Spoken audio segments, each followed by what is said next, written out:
I'm excited to announce we have already successfully made our first 2 deliveries, one to Rexall and one to Border States.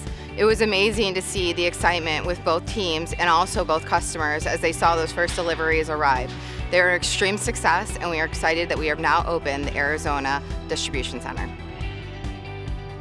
Our West Coast Distribution Center is the first step in our distribution strategy that aligns perfectly with our customer-first priority. It will allow us to reduce in-transit time, improve communication and quality to our West Coast customers.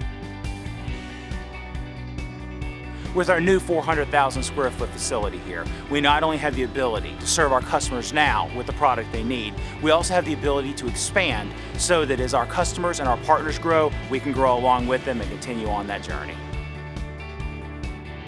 We signed a lease for this facility here about 3 months ago.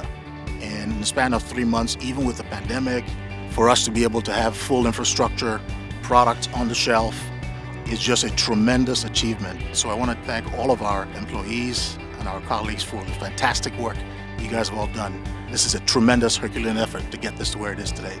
And our customers are going to love it.